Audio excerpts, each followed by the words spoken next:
You're listening to the Moon Griffon Show podcast on KPEL965.com. News Talk 96.5 KPEL, Breaux Bridge, Lafayette, broadcasting from the Matthew James Tax Pros studios. Find them online at MatthewJamesTaxPros.com. How will Israel retaliate? I'm Dave Anthony, Fox News. That is still unknown 2 days after Iran's missile attack. A reporter just asked President Biden what the U.S. will allow. First of all, we don't allow Israel. We advise Israel, and there's nothing going to happen today. We'll talk about that later. Israel keeps bombarding Lebanon, meanwhile, with airstrikes, including the capital Beirut, where officials report several civilian first responders were killed. Fox's Nate Foy reports from Tel Aviv. The IDF is confirming that an Israeli airstrike hit Hezbollah's intelligence headquarters in Beirut. So we'll see what comes of that. But Israel continues facing threats from several Iranian proxies, including the Houthi rebels in Yemen, who launched a drone attack at central Israel overnight. Those drones were shot down. Music to the ears of Ukraine's president. Meeting with NATO's new leader, Mark Rutte, just told Volodymyr Zelensky as the war against Russia rages that Ukraine is closer than ever to being part of NATO. And will continue on this path until you become a member of our alliance. An American's on trial in Russia, accused of being a secret Ukrainian mercenary. Stephen Hubbard of Big Rapids, Michigan, was captured by Russian forces in April 2022 and faces up to 15 years in prison if convicted. A state news agency claims Hubbard admitted this in court, but his sister, who last saw him in 2021, is questioning this reported confession. He is so non-military, she told Reuters. He's more of a pacifist. Fox's Jonathan Savage. Back to President Biden. He spoke before taking off for Florida, then Georgia, to assess more of Hurricane Helene's devastation. The storm's blamed for at least 191 deaths. Hundreds remain unaccounted for in the widespread devastation. Republican Congressman Corey Mills from Florida is out helping victims and tells Fox, "This is a horrific incident. There's towns that are absolutely devastated. And my question is, again, where's the federal government? Where's the rest of our elected officials who needs to be here to be able to respond when Americans are in trouble?" America's listening to Fox News. Hey, if you're in the market for a rifle, a shotgun, or a revolver, you definitely want to go with the best in the business. And as far as I'm concerned, that's only one place, Henry Repeating Arms. You're going to be amazed by the quality craftsmanship, the buttery smooth action. It makes them a pleasure to shoot. Every one of my Henrys accurate right out of the box. They've all been reliable ever since. Now, the best way to learn about Henry's 200 models, just go to their website. It's one word, henryusa.com. You'll get a free catalog. They'll send you free decals, a list of dealers where you are, and they have a great newsletter as well. And they showcase their made-in-America firearms. Henrys are backed by a lifetime warranty, 100% satisfaction. Made in America, not made at all. That simple. And if you have questions, you can call their award-winning customer service department. Speak with an expert that will help you. Make sure you go to henryusa.com, get your free catalog, free decals, a list of dealers where you are, henryusa.com. Are you ready for the ultimate Ragin' Cajun homecoming celebration? We've teamed up with Bryant Jewelry Buyers and Fizo Seafood, Steakhouse, Oyster Bar, and Catering to bring you a legendary Ragin' Cajun homecoming party. Imagine this, a catered feast for you and 9 of your closest friends. Plus, UL Athletics is throwing in a prime tailgate spot and 10 homecoming game tickets. Entering is simple. Just fill out the entry form on our station website or our app for your chance to win the ultimate Ragin' Cajun tailgate experience. Diane from Michigan, a disabled senior citizen trying to get by. Henry from Florida, a veteran fighting to make ends meet. Elena from Arizona, a mother struggling to feed her daughter. Hi, I'm Connie Britton, and I support Feeding America because they help provide over 6 billion meals to people in need each year, like Diane, Henry, and Elena. Learn more at feedingamerica.org. Feeding America, 200 food banks strong. Bikers Against Child Abuse empowers children to not feel afraid of the world in which they live. For more information, visit BACAworld.org. Our helpline is 866-885-9474. BACA, breaking the chains of abuse. This hour of the Moon Griffon Show is brought to you by Champines, located in the Oil Center. Champines, going the extra mile. The views expressed in the following show are those of the hosts or hosts only. They do not represent News Talk 96.5 KPEL or Town Square Media.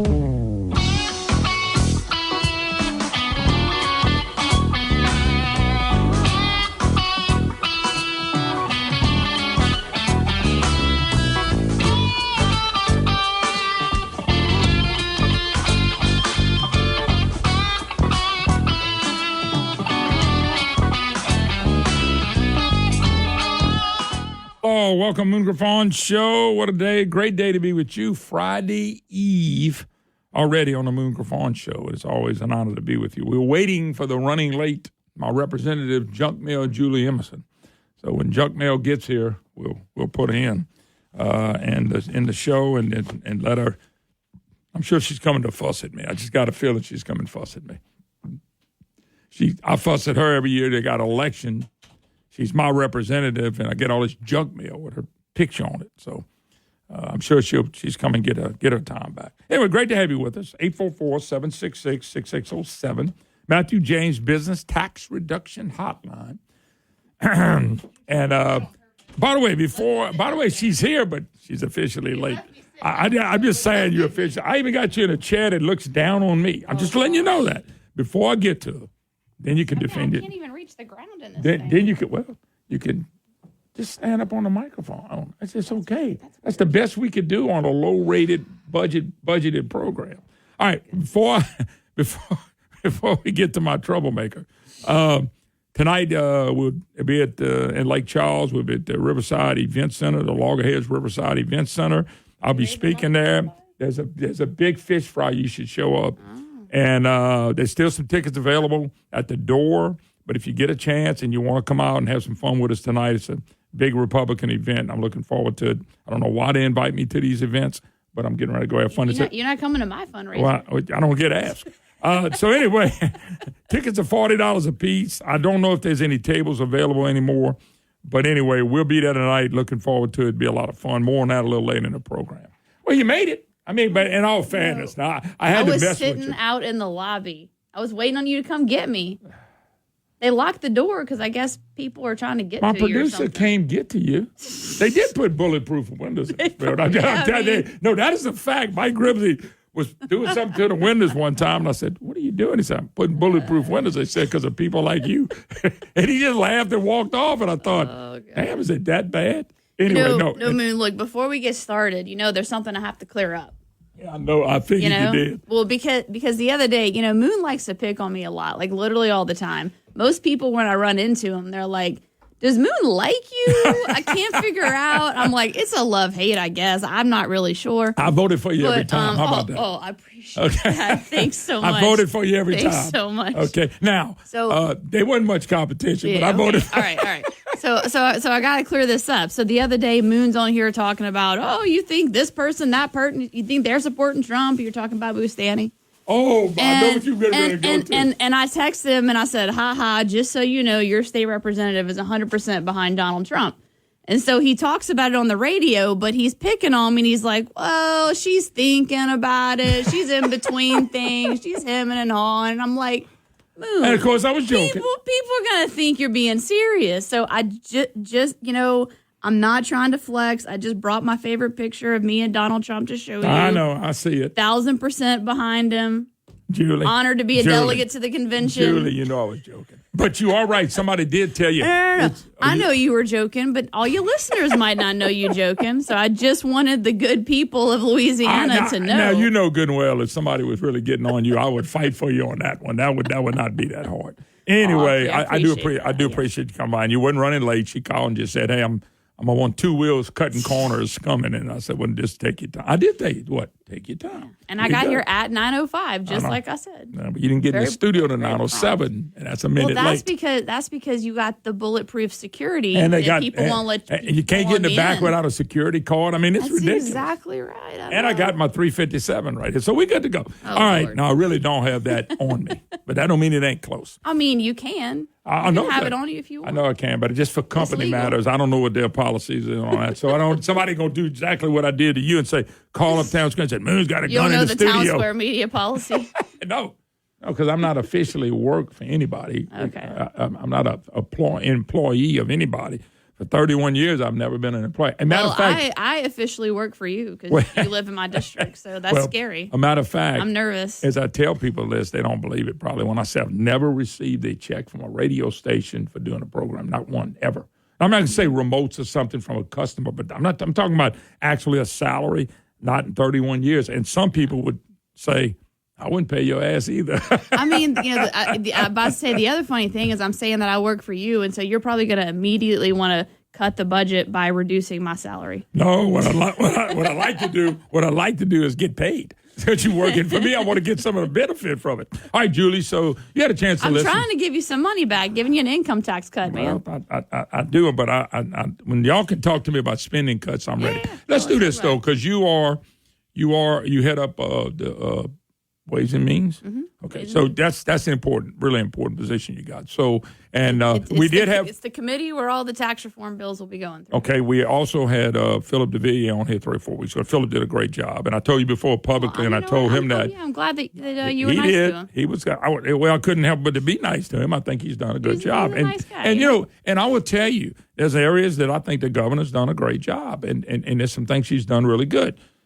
My beef with him has been on a couple of issues, but people got this wrong about this so-called reform plan. Nobody has seen everything. Now more details are coming out now.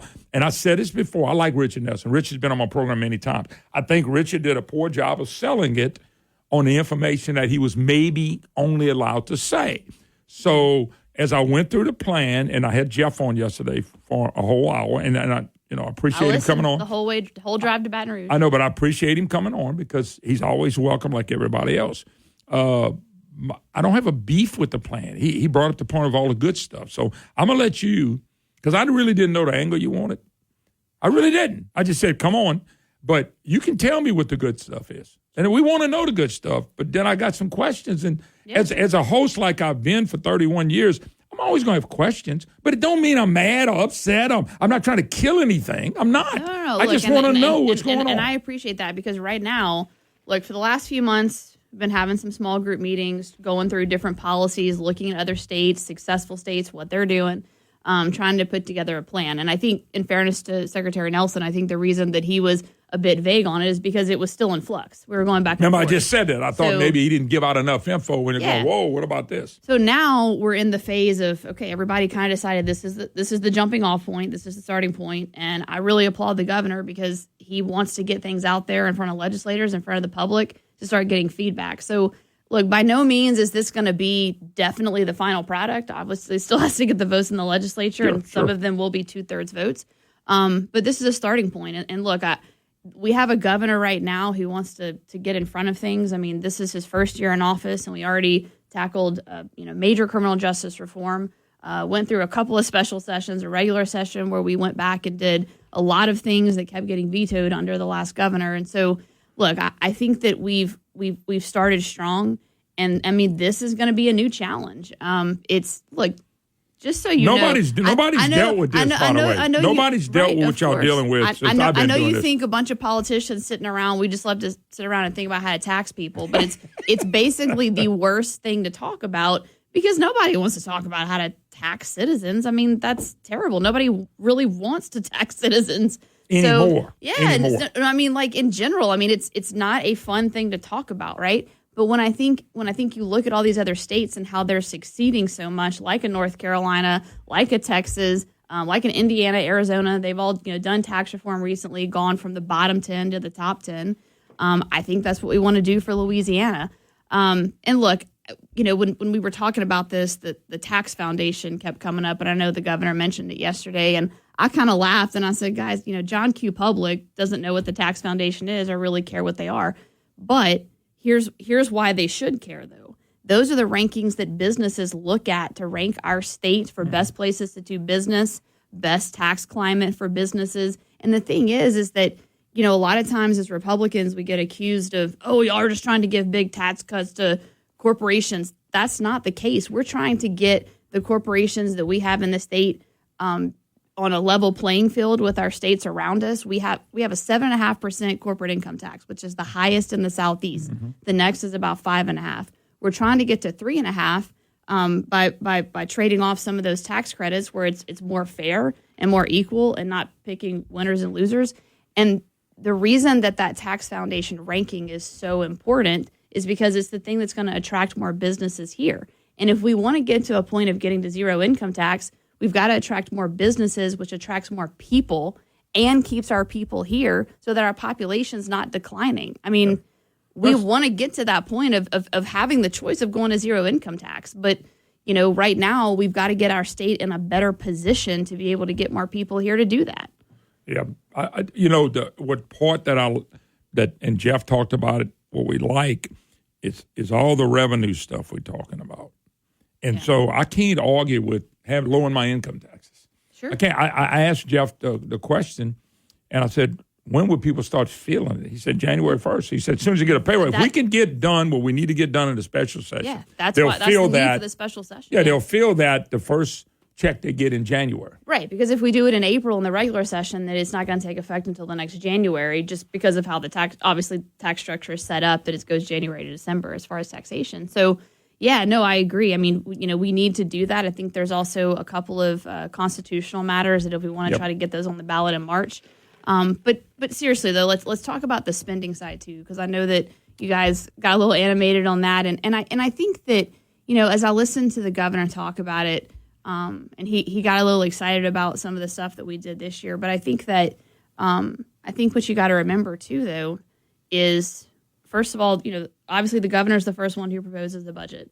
He did that. He presented a standstill budget. Obviously, we had the $2 billion reduction that as you mentioned was a result of a lot of federal changes. That's fine, but I don't think you ought to brag as that as a cut. I just don't think you ought to do that. I understand, but let's talk. But again, he proposed a standstill budget, which. How the budget system works in Baton Rouge. The agencies will come to appropriations. They'll say, this was our budget last year. This is the increase that we want. And then if we don't give them the increase they want, they call it a cut. Yeah, and it's not. Agree.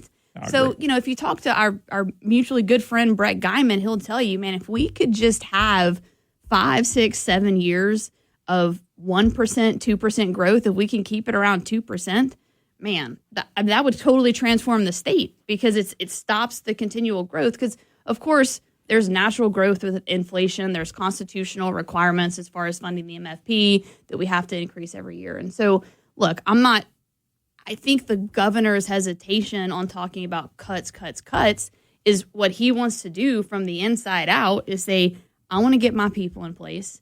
And unfortunately, as new political appointees come in, you get them in front of appropriations, and they have to turn around to the people that are sitting on the front row that have been in their agencies for 20 or 30 years because the new department head's like, well, I just got here, and so I don't know, that we're in a mid-year fiscal year, and I don't know all that. And so you have to give them a chance to go in there. And when he talks about efficiencies, Moon, you're familiar with this. You know what? Hold your thought. Yeah. I'm just looking at the time. I got to take a break. Yeah, no problem. All right, Julie I Emerson. know, I have a lot to say, man. No, it's nothing to do with that. We BS'd early. All right, we'll be right back. Walker, you got to.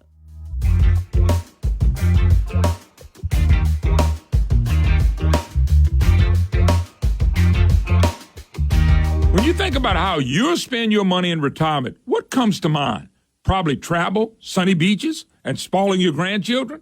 But a recent survey found that over 30% of every dollar a retiree spends goes to taxes. Baby boomers were told for years to save money in their IRAs and 401ks and pay taxes later. Well, now that day has arrived, and boomers are shocked to see a third of their money going back to Uncle Sam. John Blanchard and the Matthew James Financial Group can help. What if you could? Protect all or most of your retirement wealth from future tax rate increases. Achieve a zero or near zero effective tax rate for most of your retirement years. Find out more. 337-366-8366. Isn't it time you got a second opinion on your wealth and retirement outlook? Learn how you could potentially kick the IRS out of your IRA. 337-366-8366 and online at MatthewJames.com.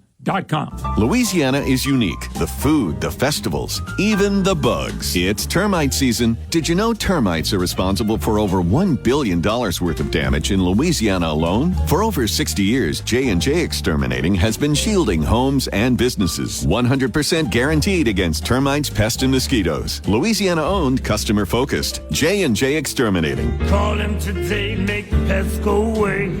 J&J Exterminating. Get the shield. Yeah. Folks, you heard us talking about Raging Cajun, the original Cajun seasoning and Raging Cajun delicious line of gumbo, black-eyed peas, shrimp and grits, jambalaya, seafood bisque, etouffee, red beans, roux, jalapenos. Raging Cajun's products are made right here in Acadiana now, Thanks to all of y'all, Raging Cajun is one of the fastest growing brands in grocery stores. Raging Cajun, the original Cajun seasoning. Forget the rest, ask for the best. Ask them for that Raging Cajun. It's good, folks. Trust me. I love it. You will too.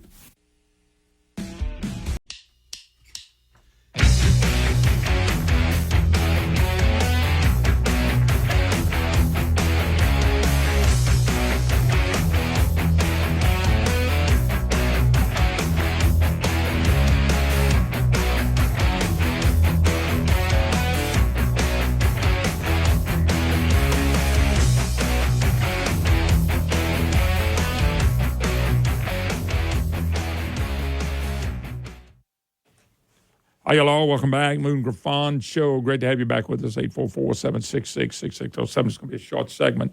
All right. Julie Emerson, Representative Julie Emerson. Of course, I need to say that she's also the chairman of the Ways and Means. All these bills got to go through her. You were saying, though, I didn't want to interrupt you because look, I mean, I think that, if you talk to a very large number of people in the Capitol, obviously we want to see budget efficiencies or, whatever we want to call it. Because at the end of the day, when you talk about an efficiency versus a quote-unquote cut, there's, how it works. If we say, hey, we may not have as much money next year and, some money might have to come out of LDH, the first thing that's on the chopping block is now waivers. And that's not the first thing that should be on the chopping block. That's something that goes directly to help our families that have disabilities and disabled kids. And so stuff like that should not be on the chopping block. What we should be able to do is get the people at the top, the secretaries, all the political appointees that come in and say, okay, we have to do more with less. It's not we have to cut this program or that program. It's we have to figure out a way to operate this department with less money. I agree 100% with that. And I know you do. But my point is that I've actually in the last couple of weeks, true story, I'm not going to name names, but I know it's anecdotal, but I've had people come to me who have been appointed by Jeff, and they've said, man, I'm working in this department, that department. The governor told me when he hired me, we are going to have to operate this department with less money. We're going to have to find efficiencies. We're going to have to find ways to spend less money on and by the way, our Jeff operations did that right or when he whatever came we're in. doing. Absolutely. He got his deal. I and agree. they said that is one of my roles there is figuring out how to operate this more efficiently. Some of it takes changes. We've talked about civil service reform and all kinds of different things. I mean, it does take changes. It takes a little bit of time. I know you hate steps in the right direction. I'm not trying to say that. But look, we had the first year, the first budget that was the most conservative budget we've had in a very, very long time. And in the middle of this, we're trying to get tax policy that puts Louisiana on a better path. And then next year, we'll come back in, do another budget that will hopefully be even more fiscally responsible than the previous one. Now, I do think that part of the internal discussions with members and with the governor and this package we're working on is members being a part of, hey, Governor, look, I've really been looking into this department. I think we can cut back here. I think we can, operate less here. And I think the governor's completely open to that. I think he wants that. I was going to ask you. He wants more, back and forth between the legislature and legislators helping him find ways. And also, we're the ones who have officials give public testimony in committee. So we're the ones that can say, hey, you spent this much money last year on whatever. How can we do this with less? I was going to ask you while I had you, and I didn't have time with Jeff yesterday. I let him talk. I let him talk. And my question was, is he going to allow these other, because somebody might come up with a better idea than y'all thinking. Yeah. May not. 100%. And with just listening to Jeff yesterday, he was a little frustrated. I know he's frustrated with me, but I really wasn't asking him nothing tough. I was just asking him, but he got a little frustrated because he kept saying, y'all don't give me credit for this. And I thought, don't go there, Governor. You don't need that. Because if you're looking for credit, that's a problem. If you're looking to fix something, then you got to include everybody. Wow. But his fight is tough because we had 8 years of bail and it was 8 years of hell. He set us in a bad direction, and they did what they did to Jeff that last session they had on purpose. Yeah. You know that as well as I do. No, look, and I think, to defend the governor a little bit on that, I think he just obviously gets very passionate, very excited. He wants Louisiana to do better.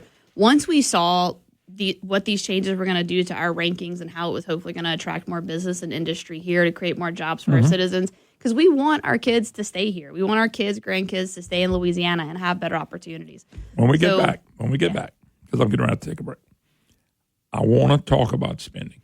Okay. I just want. That's what we've been talking about the whole time. No, we're still talking about revenue. I want to talk about spending because of this reason. Our budget has grown 80% in the last 10 years. Yeah. It seems like we ought to be able to have some spending deficiencies we can that we dive have into the to details find. of the budget. I'm ready. Okay. Let's go. Okay. I'm not going to make you detail because you'll lose me and everybody else. But I do want to talk a little bit do about as much as I can. Well, I want to talk about real spending cuts. All right. We'll take a break. Be back. Her name is Julie Emerson. She's my representative, and she's also the chairman of Ways and Means. She's deep in this. I love it. We'll be right back.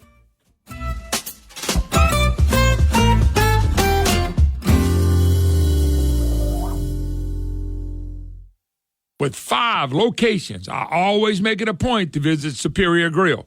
I love the food there. It's authentic Mexican food with a Louisiana twist. Their menu has all your favorites: nachos, quesadillas, enchiladas, tacos, fajitas, hand-cut steaks, and the best margaritas in the state. You go to Superior for lunch or dinner, and folks, you're going to thank me for it. My lovely bride and I eat at Superior Grill every chance we get. They're on Line Avenue in Shreveport, Government Street, and Holland Road in Baton Rouge, and they're on St. Charles Avenue in New Orleans. But look, their new location in Lafayette is now open. Lafayette, you've been clamoring for it, and now they are open on College Saloon. I want to see Superior Grill packed with folks from Acadiana. The best Mexican food with a Louisiana twist is found at Superior Grill. Shreveport, Baton Rouge, and New Orleans, and now Acadiana on College Saloon in Lafayette. This is Moon Griffon. I will see you at Superior Grill. This is Moon Griffon talking about another great Louisiana company, Hudco Roofing. Louisiana has some pretty crazy weather at times. Torrential rains, gusty winds, especially up north. Hail, and of course, hurricanes. You got to remember your roof protects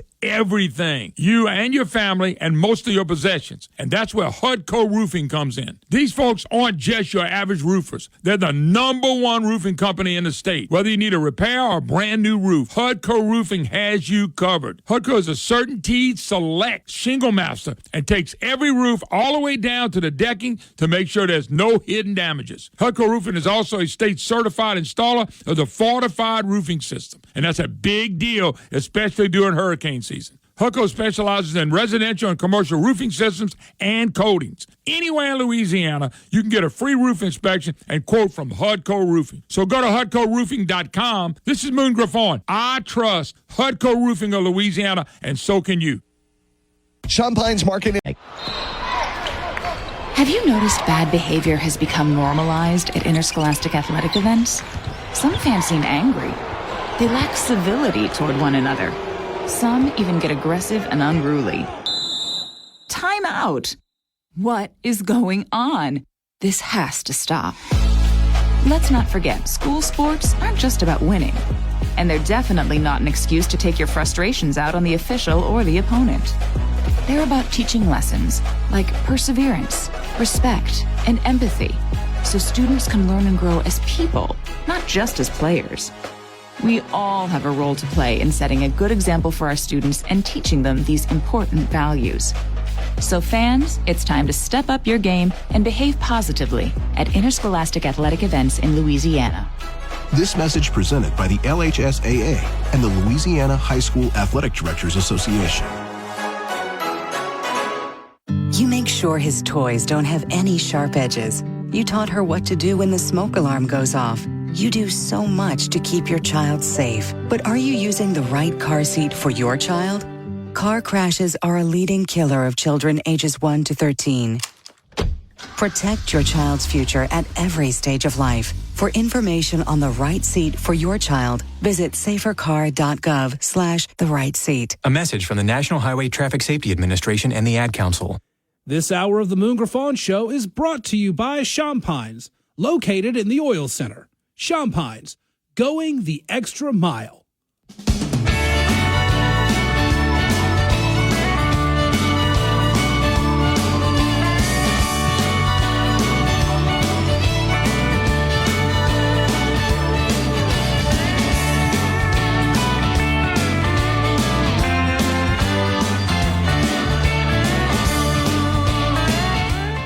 All right, how y'all all? Welcome back. Moon Griffon Show, Matthew James Business Tax Reduction Hotline, 844-766-6607. Representative Julie Emerson, who's also chairs the Ways and Means Committee. All this stuff we talked to Jeff yesterday, and now we're starting to get into more of the meat of what's going on.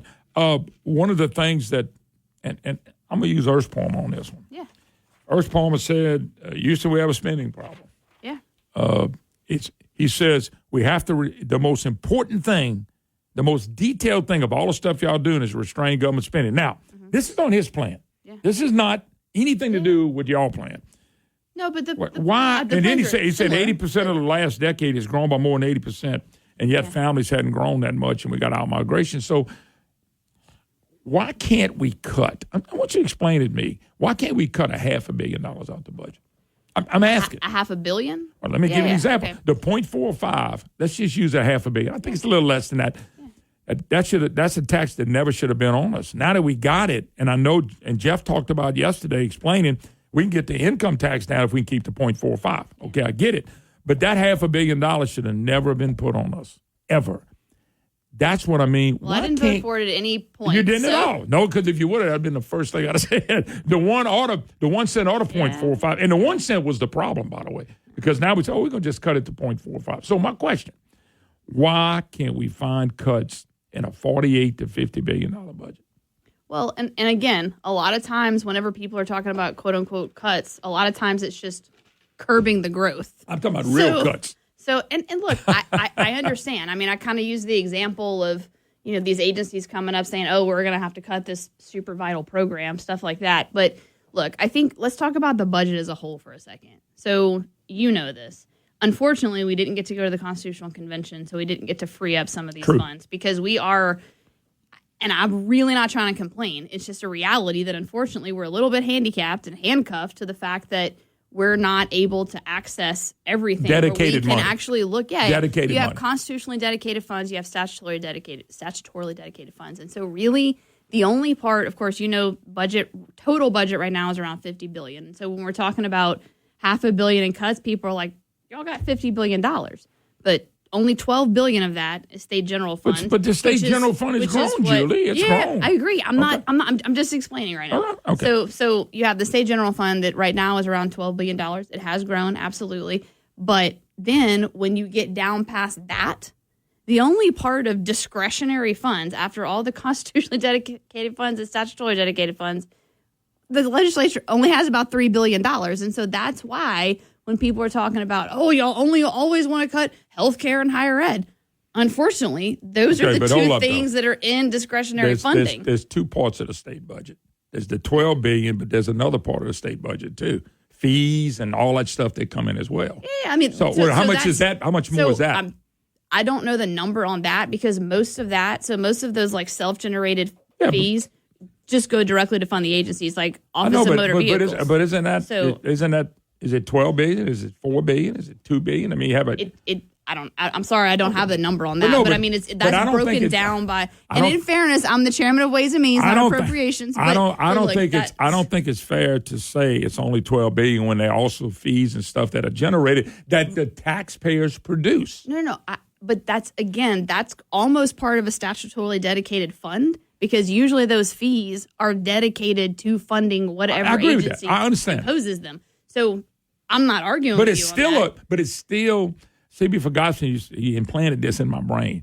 It's still money, fees that are collected from the taxpayers. That's the only point I'm making. No, I totally agree. And I mean, we're in total agreement on that. I'm not trying to hide that from anybody. I don't think you're trying to hide it. It's just the fact that when you're talking about those fees, again, OMV operates entirely on the fees that they generate. So does the Department of Wildlife and Fisheries. I get it. Things like that. And so that just. But it's more than $12 billion. That's all I'm saying that Louisiana's producing. That's fine. Yeah, that's fair. But again, beyond that, but still that discretionary funding that we really actually get down into the weeds and appropriate that can be changed significantly is a little over $3 billion. I mean, somebody's probably going to fact check me on that and say this, but I mean, I'm with you. That's really not the truth. And so, but look, there's a lot of Pelican obviously is out there. They've talked a lot about when I met with them a month ago or so. They were presenting to me some options for the tax package. And a lot of them, like, talking about having the flat rate at 3%, stuff like that. Very similar to some things that they're looking at. Very similar. I believe they had a member of their organization who was at the press conference with the governor, saying, hey, look, this is the direction we want to go. But Daniel was on yesterday, Daniel, and he's for. He's not against what the governor's doing. But Daniel and I also talked about changing the formula for the expenditure limit. I think that's in their package. Totally understand it. And a lot of that has to do with just curbing that growth, okay? But then if you get over to some of our fiscal hawks, like I call them, members of the Freedom Caucus in the House, they're trying to dive deep. Raymond Cruz, I know you've probably seen him a lot talking about things on appropriations before. I mean, they're really trying to dig deep and say, hey, where can we help the governor find some areas that we can be more efficient in government? Did you see Tony Bacala's plan? He kind of delved into the Department of Health and Hospital because, let's face it, that's where most of our budget's at, okay? Yeah, sure. Why can't so much? Well, we got matching funds. I want you to either correct me or straighten me out. Boy, look at her smiling. She wants to straighten me out. I had a total poker face. The governor told me the other day, he goes, Julie, are you excited? You got a poker face. And I'm like, No. I mean, I'm excited, but But if the Department of Health and Hospitals and Tony Bacala comes up with a plan that says $343 million, I found advertising some of this other stuff. Yeah. Why can't that department be looked at?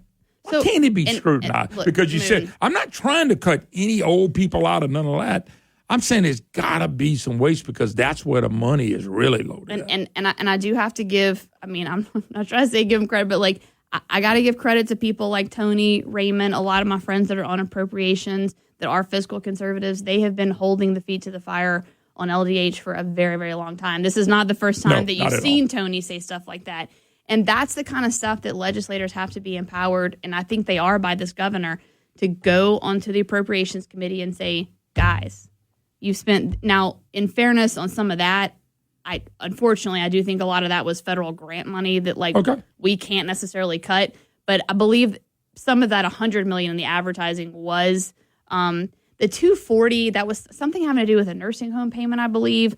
I personally need to dive into that a little bit more because I'm not sure. Well, I'm not saying it was perfect, by the way. I'm just saying taking somebody like that and say, hey, let's 100%. Look at what you got. And Tony's in his third term. Yeah. He's a chairman of retirement. He's always been a fiscal hawk, so I appreciate him doing that, and we're going to have to do more and more of that. And I do think you'll see a lot of fruits of that labor in the next session. Okay, here's another cut, and let me see what time it is. Okay, you can't answer all this in this short. Well, maybe you can. I'm trying to talk as fast as I can. There's a well, you don't have to. You can come back anytime you want to, but there's a definitely turnover in employees every year. I don't know if it's 2% or 12%. Yeah, there's a percent on it. I don't know what it is. It's got to be some savings in there from time to time when you go, you know what, we're going to take this job and put it with this job and pay them a little more, but here's some money we can save. And it's got to be in every department because there's turnover at this radio station. There's turnover in every business out there.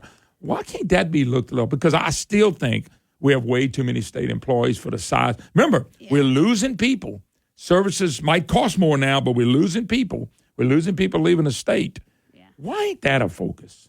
No, I mean, and absolutely think it is. So I think that I don't remember what year it was. It was a few years prior. I think the speaker might have been, the current speaker now might have been one of the ones who looked at this and kind of called it out. But at one point, again, it might have been my first term, we were funding vacancies. So, like, literally there were vacancies. As you're saying, vacancies in departments, and we were, like, basically funding it in anticipation that they would all be filled. And so, I do think absolutely that's certainly a problem. Again, I think this administration is much more apt to say, okay, maybe if there's some vital ones that you are about to hire somebody, okay, we'll fund that one in anticipation. But we need to take a break, come back and wrap up with you real quick. The next thing would be any way to do a zero growth budget for 1 year? Yeah, I mean, I absolutely. By the way, I didn't know if we were coming back and talking about it or not. But. We are, but what I'm saying is there's all these things we're talking about have to be concentrated on. I think y'all got the people right in place. I think we got the governor to do it. It's just about all we're going to do it. Yeah. And you're going to have to fight a lot of the Good Old Boy Network. Let me take a break, be back. Julie Emerson's her name. We'll be right back. I've been telling you about Schumacher Homes for a long time. Now, for a limited time, you can choose from 5 different financing offers and pick one that works best for you. Whether you're an active duty, military, or veteran, you can take advantage of the exclusive VA construction loan offer. You can lock in 30-year fixed financing for as low as 3.875. How about that? Looking to stay in your home and start construction right away? A stay-in-your-home loan might be right for you. With this option, you can stay in your home during construction and not worry about moving twice. And for you first-time home buyers, we're not going to forget you. For a limited time, they're offering 30-year fixed financing as low as 3.875. Other financing offers include no-cost refinancing, conventional loans, and FHA construction loans. If you're thinking of building your dream custom home, there's no time like the present to start building. SchumacherHomes.com. SchumacherHomes.com. Let them build your dream home. They're building dream homes one at a time. With the summer heat here, let's talk about your AC. You're looking for a reliable, locally owned company that you can trust? Call Adapt Concepts AC and Heating. They have been serving all of Acadiana, the surrounding area, and the Gulf of Mexico for over 6 years. For your home or business, Adapt Concepts AC and Heating has you covered with certified technicians specializing in everything from residential to large commercial HVAC systems available 24/7. These guys are focused on providing professional quality work and ensuring customer satisfaction every step of the way. You want the professionals? You want the best? This is them. Don't miss this summer special. 0% financing, up to $3,000 off qualifying high-efficiency equipment. Not only that, they will throw in a free 12-year part and labor warranty. That's right, 12 years part and labor. Wow. Don't you want to know more about them? Call them at 337-408-8202. That's 337-408-8202. Or go to the website, adapt-ac.com. That's adapt-ac.com. Hey, folks, it's Moon Griffon.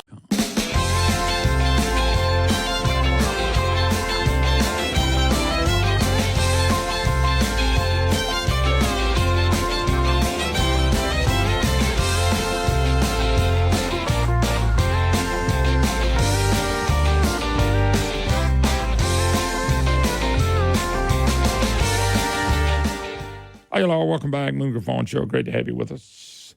844-766-6607, Matthew James Business Tax Reduction Hotline. Honored to have Julie Emerson in here. She thinks I'm joking, but I really am. I'm glad she decided to come on. No, I love when y'all come on, and everybody from Cameron Henry on are welcome to come on much as they want to. You do know that. Democrat, Republican, black, white, I don't care. Just come on, and if you got something to say, we'd love to hear from you.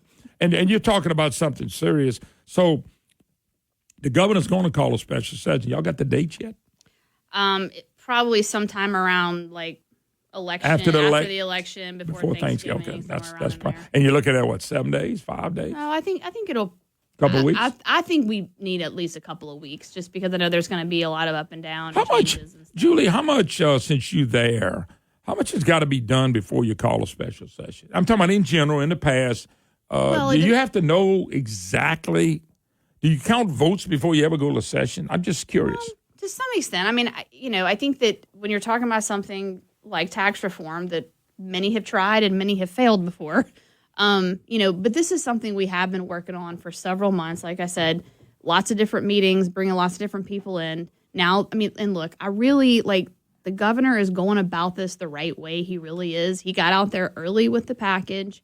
He's putting it in front of members. He's met with multiple caucuses. He met with the Republicans yesterday. I mean, it's just there's going to be a lot of preliminary meetings. The speaker and I think the speaker has almost visited like every legislative district or House district in the state.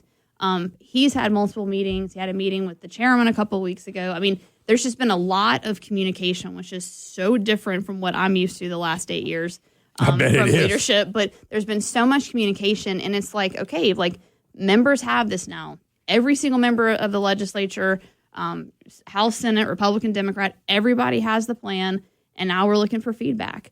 Look, it's hard to pass something exactly like it first comes out. I mean, that's almost impossible. I know that. There's going to be some changes. There's going to be some back and forth with the governor's office and what his motivation and plan is, and then between the House and the Senate.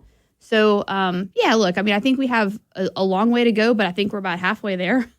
Well, the only reason that somebody asked me the other day, you can support it, I said, I want to support it 100%.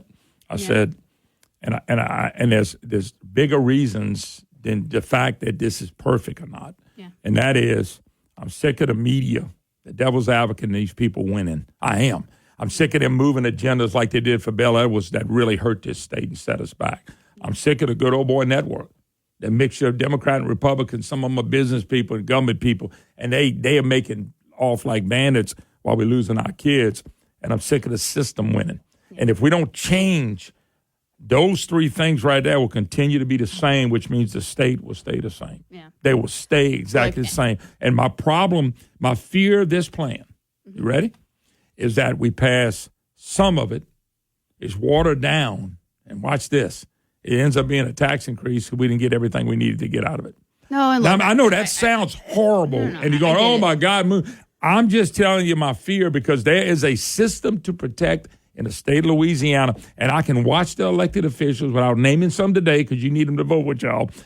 That's one of the reasons I want to support it. I mean, I want to support it as is. Yeah, I got my problems with the spending, but I understand, and I appreciate that. And I think, look, as we go, my staff on Ways and Means and our Legislative Fiscal Office, I know they're going to be working around the clock. I have some great folks that work with me in Ways and Means, and they're excited too because they're like, man, it's they can't get political, but they're like, so many people have tried different things over the years, and it'll just be fun to see if somebody succeeds on real tax reform. So, look, I think it's got to be. You just touched it. It's got to be real. Yeah, look, it's got to be real, y'all. I think you got to watch as things are going through. If different fiscal notes come out, we haven't actually gotten the full tally of all the fiscal notes yet on all the bills. They're still in draft mode, but I think most of them now have been drafted, and we're starting to get some of the dollar amounts.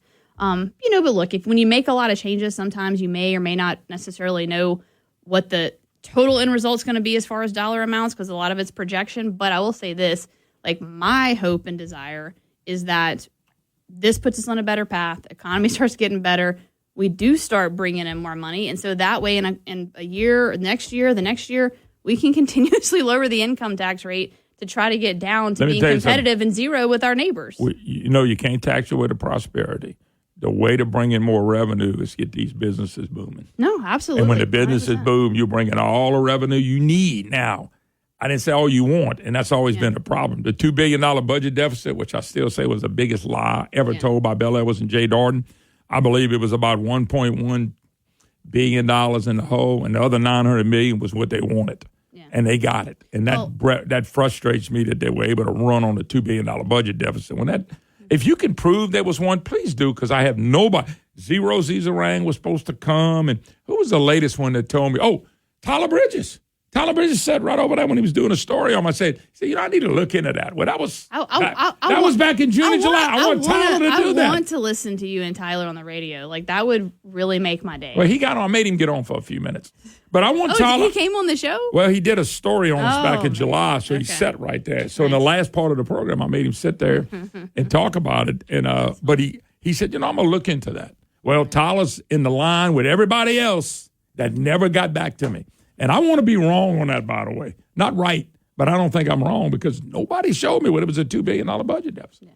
No, look, I think that at the end of the day, like, I was a brand new legislator back then. It was my very first year in the legislature, so I don't have any necessarily new information for you. But look, I think to wrap up, when you're talking about overall tax reform, income taxes punish people for making more money. You make more money, you pay more in taxes. And we want people to want to make more money and not have to pay more and more and more in taxes. Yeah, well, the Democrat the Democrat caucus has already come out and said they're against the plan. Well, and the problem is, first of all, we expect that. But the problem is, here he is, House Democratic Caucus Chairman Landry, tax cuts only benefit the wealthy. The same thing they say at the federal level and everywhere.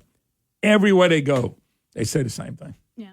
Well, look, at the end of the day, like as you've probably heard a few people mention, there's a possibility we could hit those income tax triggers by the end of the year, early next year. And so, you're looking at an income tax reduction there anyway. And so when you do this reform and you try to get to a little bit lower rate, that covers all the amount of money that was in the triggers and more. And again, you don't want to punish people for doing better and making more at their jobs. You want them to be able to take home as much money as possible and then make the decision with the sales tax of where they're going to go buy things.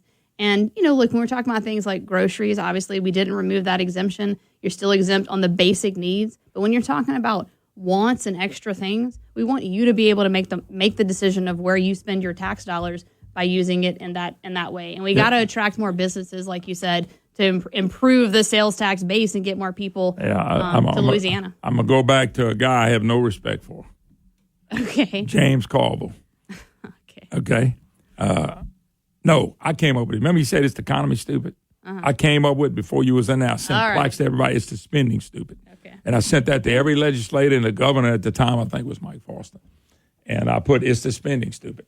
I still think if you don't focus on that too, you can never get to where y'all need to go. No, that's my opinion only, but I think the facts will stick with me on that. And my answer to that right now at this moment is we do have a group of legislators who are highly motivated to dig into that and help the governor show him where we can. I think that's going to be a big part of this. That has to be a part of it. If it's not, I just don't think we can get there. Yeah.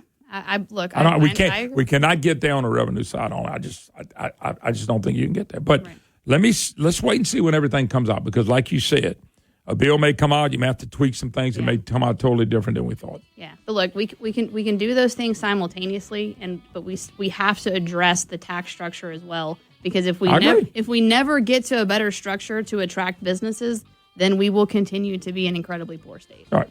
Julie Emerson. I call her Junk Mail Julie. I haven't got anything this year from a Walker. I think maybe one piece of literature. Now you're going to complain about that. You not get enough information. Yes, no, I don't want none. Lack of junk mail, Julie. Text me and call me. That'd be plenty. Okay. All right. Thanks, Julie. All right, we'll be right back.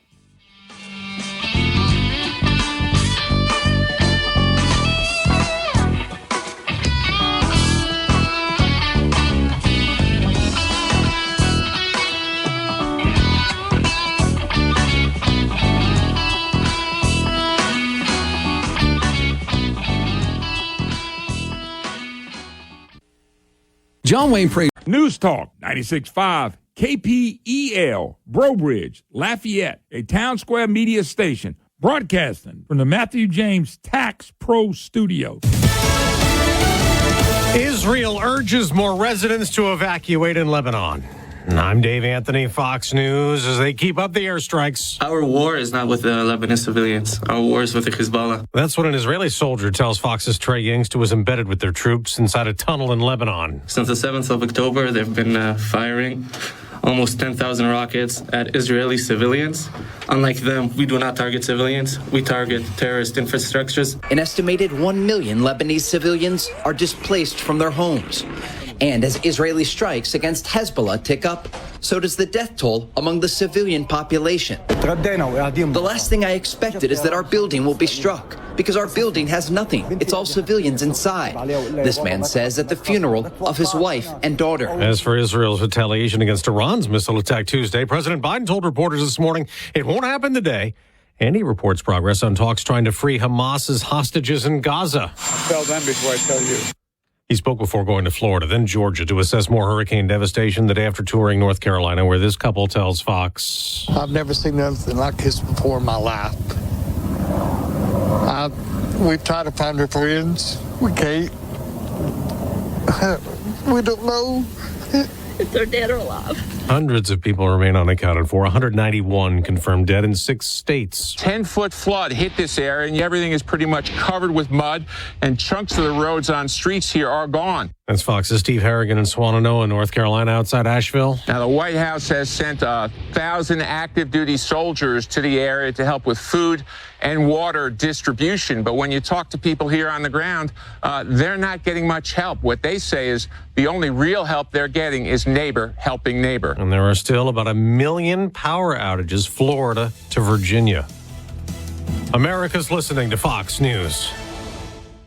Hey guys, Donald Trump Jr. here. Let me ask you this. Does inflation feel worse than what we're being told in the news? That's because the official inflation rate doesn't tell the whole story. Since January 2021, the cost of living has increased by 17.9%. You can't get that money back, but what you can do is stop your losses today. How? By diversifying your savings into a gold IRA from my friends at Birch Gold Group. When you're done, your money will be parked in a tangible asset with a proven history. To see how it works, get your free info kit on gold IRAs by texting the word PROTECT to 989898. I trust Birch Gold. They provide an easy process to roll over your 401k or IRA into gold without losing your tax-advantaged status. So text PROTECT to 989898. That's PROTECT to the number 989898 to get your free info kit on gold IRAs from Birch Gold.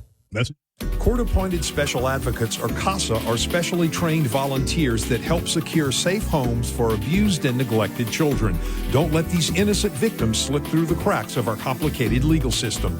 Get involved today. Call CASA at 268-5111. This nonprofit organization moment brought to you by News Talk 96.5 KPEL.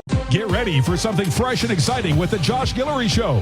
Josh Guillory brings a new perspective to the airwaves, analyzing news and issues coming out of Baton Rouge and Washington, D.C., and breaking down how they affect you. Engaging, raw, and informative, Guillory knows how to have fun while delivering the latest in politics and current events. With daily features that entertain and inform, you won't want to miss a single episode. The Josh Guillory Show, 4 p.m., Monday through Friday, only on News Talk 96.5, KPEL. The views expressed in the following show are those of the hosts or hosts only. They do not represent News Talk 96.5 KPEL or Town Square Media.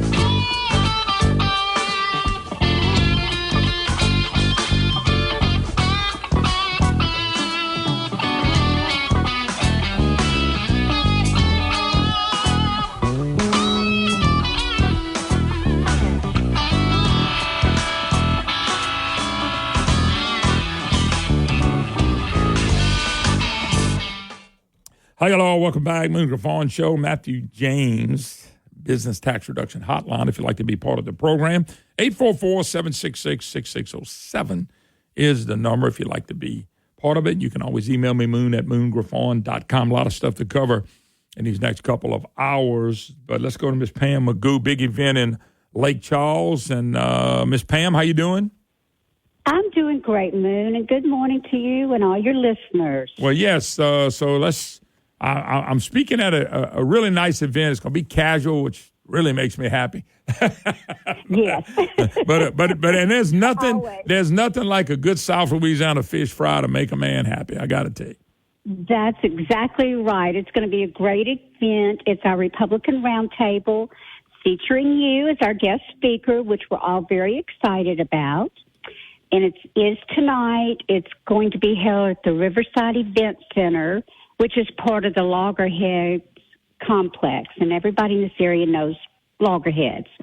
And we hope some of your listeners will be joining us. The doors open at 5:30, dinner at 6, and then we get to hear you at 7 o'clock. Yeah. Tickets are $40, and if they'd like to reserve a table, it's for 8, it's $400. Okay, so it's going to be a great evening. And you said you still had some tickets available, so if people want to come, we're good to go. Tickets, but we'd like them to go ahead and pre-register if they would, please. Okay. At SWLA Republicans with an S.org. So it's SWLA Republicans.org. Okay. And but if you got some tables or some chairs or something available, they can just go and show up and get in tonight. We just have a few tickets left. Okay. So that's why we're really kind of asking. I mean, they can take their chance. We'd love for them to do that. Yes. And I'm sure we probably could fit, a few people in. But yes, if at all possible, we really would like them to pre-register. It'd be a lot of fun. I'm looking forward to it. All those events are fun for me, and I like to come, and I like for y'all to laugh at me and with me. So, and that will definitely be happening. I'm sure there's always going to be somebody in the crowd who, is going to be a little controversial, and that's great because we want you to be controversial back. By the way, Let them fire away. By the way, That's right. By the way, Make you got to for radio. you got to remember, I can fire back too. That's what I'm counting on. I've heard you do it. All right. Well, no, it'll be a lot of fun. We'll take some questions at the end. I'm really looking forward to it. One more time, give out the particulars if people want to come tonight. It's this evening, 5:30. The doors open. It's fish fry. Tickets are $40 a person, or a reserved table of 8 for $400. And it'll be at the Riverside Event Center on Louisiana 3059. It's part of the Loggerheads complex. No, it'll be a lot of fun. And it's Looking just- forward to it. It's me too. We're all excited to have you, and we appreciate you coming, and we can't wait to see you and everybody else. Well, I will be there, Lord willing. If the traffic don't stop me, I'm coming. Great. All righty. Thank That's you, Ms. perfect. Pam. Thank you. We'll see you tonight, Moon. Thank you, ma'am. I got a lot. I made a, since we've been on a station over there for, what's the day? Today is the 3rd? October 5th, we've been broadcasting in Lafayette for 26 years. And so I've been in Lake Charles on KOK for 25 years. It'll be 26 years in April. And I just thought about that. We've been broadcasting in Lafayette for 26 years. Felt like I've always been here because the people are so nice up here. And then we moved here like over 10 years ago. So it's always been cool. But I love going to Lake Charles area. I love going to Ellick. I love going to all these areas. It's always a lot of fun.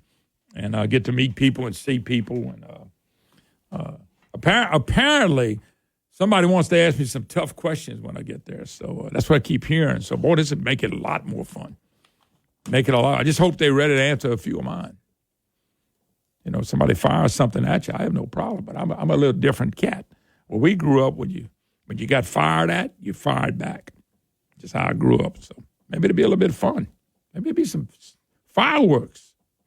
And that'd be even more fun. So anyway, looking forward to it. It'd be a lot of fun. Hope you come out and visit with us. Love to. We'll be talking about what's going on in state, country, and I hope Joe can cut up a little bit too and have some fun. All right, 844-766-6607, Matthew James Business Tax Reduction Hotline. I've been, by the way, last thing, I appreciate Julie coming in. We had Jeff on yesterday. I hope they keep coming. I hope they come through the process. My first look at the plan that we saw and that was explained to us was, I always have questions, folks. I'm always going to have questions. But I think about how the Good Old Boy Network and this system, the John Ilarios of the state. By the way, Scott McKay is going to join us at 10:30. The John Ilarios and the Francis Thompsons and the Blank Page Cortezes and the Shake Snoders and the Bill Edwards types. What they've done to hurt this state is phenomenal. But what they've done is they set up a system that's bad. They set up a system that only benefits a few people. Some of them in the private sector. Some of them are just government officials. And you got to change it. I commend Landry for wanting to change it. I do. We got to change what's going on in the state of Louisiana. We're never going to make the state better. I got my apprehensions on a few things, but that's okay. I'm not worried about that. I want to beat back the devil's advocate. I mean, it's a horrible piece of rag that it is. The Gannett newspapers telling people what they do. The Jay Dardens of the world that went with Bill Edwards and just hurt us. Quit hearing about a $2 billion budget deficit. Don't you think it's a shame? I've been talking about a $2 billion budget deficit for almost 10 years. And Bill Edwards lied so bad on that. And I even had a media guy, Tyler Bridges, sitting right here. And he said, I'm going to have to look into that. And that was back in July, August, September, October, 3 months ago. Never heard back from him. Zero Z Zarang, when I think he was the head of Ways and Means. He was the head of appropriation of Ways and Means. I forgot what the Zero did. And he was one of the fraud squad members. And 2 years ago, a year and a half ago, he came to see me and got on a radio station a few times. And he said, I can show you what a $2 billion was. But off the air, he said, well, Moon, I was a freshman, man. They was talking about closing nickels. And I had to vote for it. He voted for the 1 cent sales tax. I said, what about $2 billion? He said, well, they told us it was $2 billion. I said, that's fine. Who told you? Well, Bill Edwards. I said, yeah, they made it up. They made it up and ran with it, and the dumb devil's advocate and the rest of the media ran with that too. And Democrats had a $2 billion budget deficit. We never had a $2 billion budget deficit. We never had a $2 billion budget deficit before Edwards came in. And now I've decided that Bobby Jindal's governorship was better than Bill Edwards. It was a lot better. And you people in education, well, he didn't fund any cut education, all that craziness that I hear all the time. Bill Edwards hurt this state in so many different ways. Bill Edwards wanted to cut the private parts off a young 10-year-old kid in the name of transgender and let boys go in girls' bathrooms. That's sick. They raised $7 billion in new taxes. How did that do?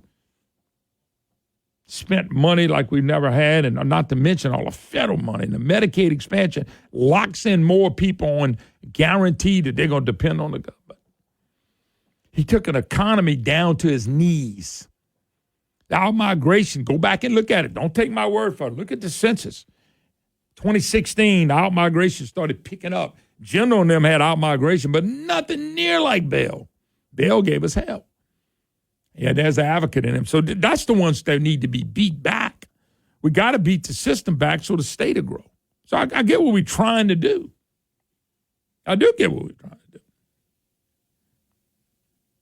I want to be able to support it to beat them back because I think anything we do opposite of what Bill Edwards and the Good Old Boy Network has done to this state the whole time, and from the Longs to Bill Edwards, is why we're laughed at and why we last and everything.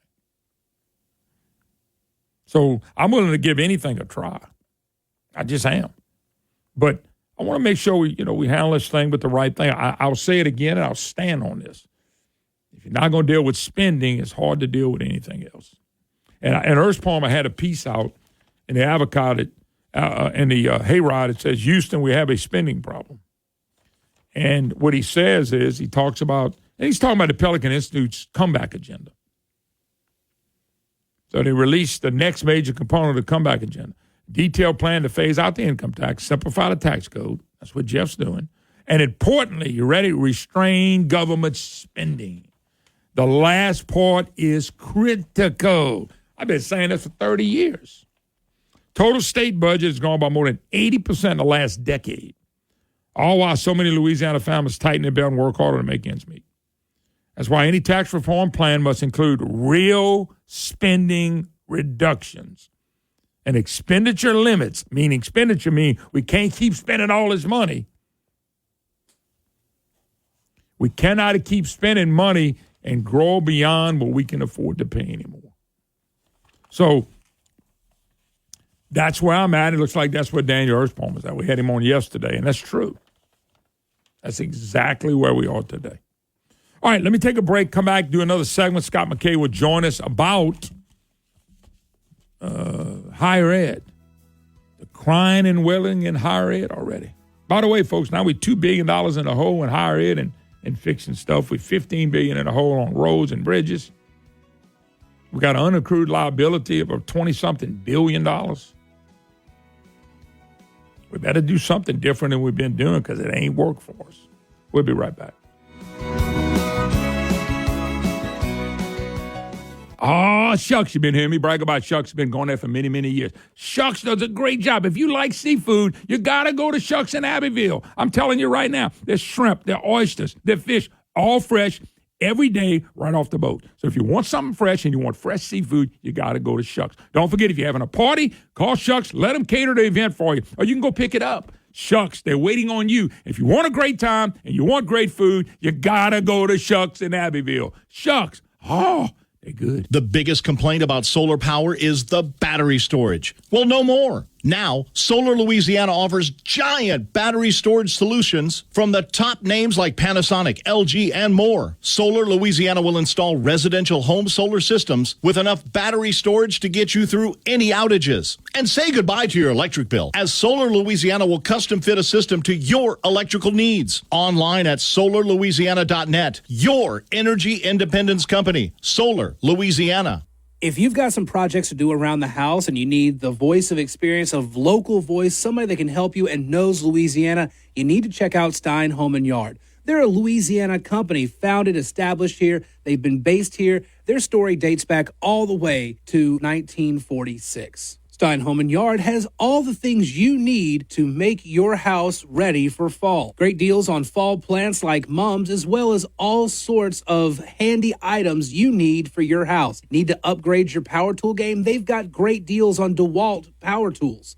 They also have great deals on grills for your next tailgate for the big game this weekend. Traeger pellet grills, Weber grills, Charbroil, so many great brands, and it's all right there at your fingertips. Just pull them up, steinhome.com. Steinhome.com is where you need to go to find the greatest deals on your home improvement needs. Steinhome.com, a great Louisiana company. Taxes. Atlas Foundation Repair, 800-256-1010. Louisiana-owned Atlas Foundation Repair, 800-256-1010. Call Tony Arpino. I have known him for years.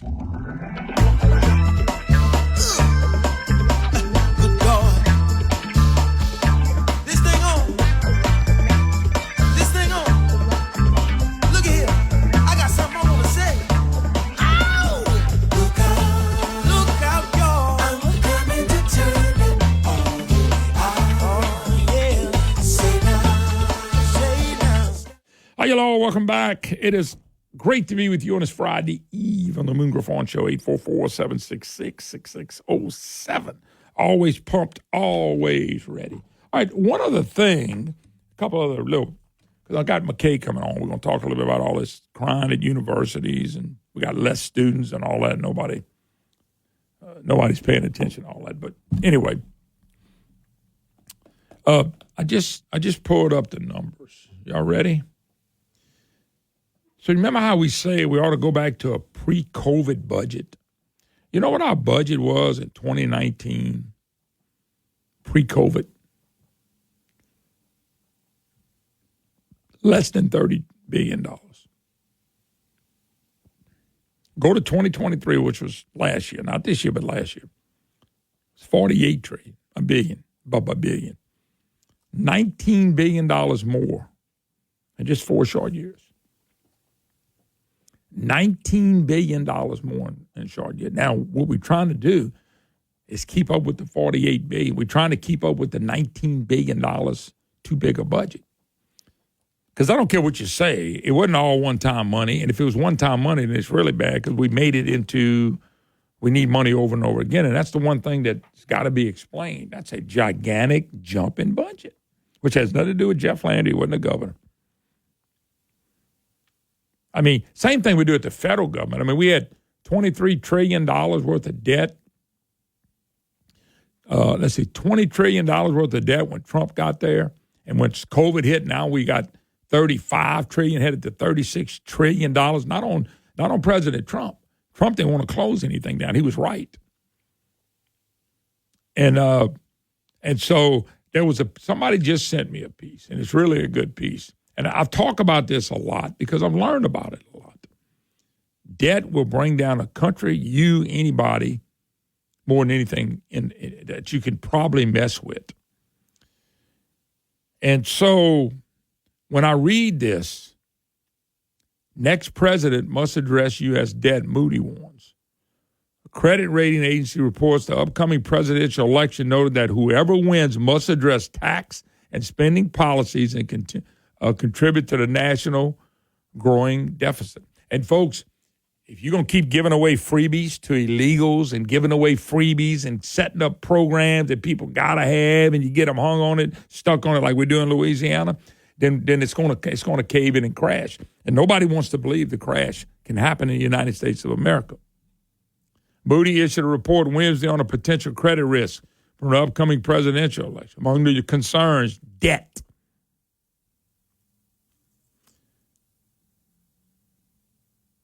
The report noted Vice President Harris and former President Trump must contend with the debt and deficit issues. Folks, I've been telling y'all, you got fundamentals in finances. I brought people on over and over again to talk about this. The administration's tax and spending policies will affect the size of future budget deficits. An expected decline in U.S. fiscal strength, which could have a significant effect on the U.S. sovereign credit profile. The next president will take over $35.2 trillion of debt. The incoming administration. Now remember, Kamala Harris and Joe Biden and them set over the top of the economy for the last 4 years and ran it even deeper into the ground. President Trump had it rolling. If we quit spending money until COVID hit. The incoming administration will face a deteriorating U.S. fiscal outlook. The declining debt affordability will gradually weaken U.S. fiscal strength. Now, if they know that, and they're the people that rate all this stuff, and I know it, how can all the smart people in Washington not know this? Because the debt they're running up is done on purpose. You want to run a country, the border, debt, and let the moral society start to collapse and tell people a man can be a woman and a woman can be a man? Kill your babies in a mother's womb? Gee whiz. And blame and make up something like climate change to get rid of capitalism.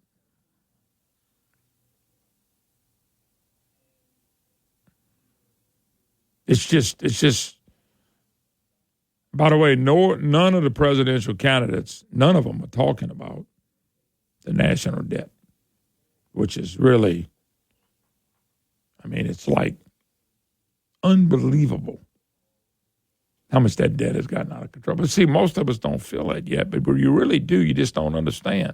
The national debt and the money they're printing is felt in the economy, and it's called inflation.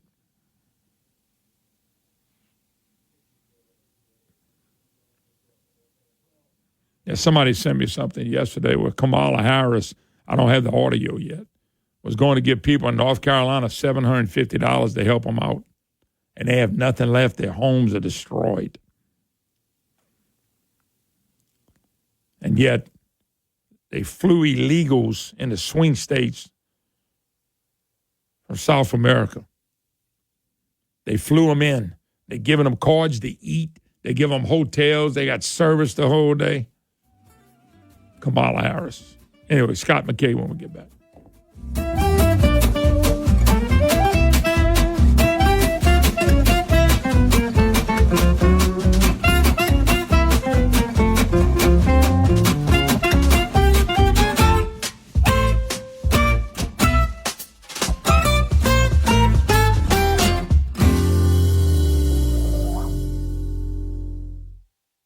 My husband and I were invited to a 50th wedding anniversary. I noticed this little lady, and she was basically sitting alone. Her daughter turned to me just as I came over to introduce myself, and she said, "My mother has Alzheimer's." She had not said her daughter's name in 2 years. She didn't recognize her. I said, "Listen, we might be able to help her." And about 3 weeks later, they show up. We gave her 5 days of treatment. This lady, each day got a little better and a little better. She started flirting with the guys. She was so cute. My friend said, "You're smiling a lot." And she said, "They make those here." The next day, says out loud, "Martha, would you get me a cup of coffee, please?" Her daughter, Martha, breaks down crying because her mother hadn't said her name in 2 years. Learn more about treatment for Alzheimer's at SpringfieldWellnessCenter.com. Springfield Wellness Center. I've been bragging about Dino Hardwoods for a long time. A good friend, Charles Altman, they do an excellent job. And if you're looking for unique or hard-to-find hardwood lumber, plywood, and molding, it's Dino Hardwoods. That's where you need to go. DinoHardwoods.com, DinoHardwoods.com. Trust Dino Hardwoods for all your hardwood lumber and cypress needs. With the holiday season fast approaching, as you know, a timeless handmade gift using quality lumber by Dino just means more. With 3 great locations to serve you now, Broussard, Louisiana, Shreveport, Louisiana, and now he's expanded in Tyler, Texas. Folks, there's something for every discerning woodworker at Dino. Go to DinoHardwoods.com, DinoHardwoods.com, and check out the unique and hard-to-find hardwood, lumber, plywood, and molding that you can't just find anywhere. Charles Altman, trust me, is not a better man in the business. He knows what he's doing, and he wants to service you. DinoHardwoods.com, DinoHardwoods.com. Have you been suffering or talk? This hour brought to you by the Matthew James Tax Pros. Find them online at MatthewJamesTaxPros.com.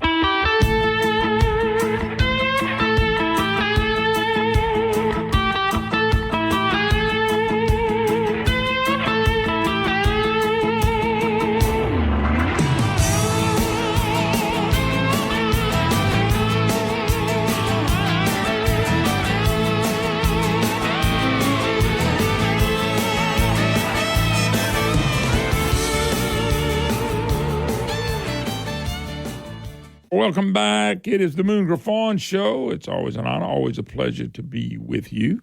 Matthew James Business Tax Reduction Hotline, 844-766-6607. Welcome an author, a writer, a business guy. And he's the hayride, as you know. His name is Scott McKay. Scott Ola, what's up? How you doing?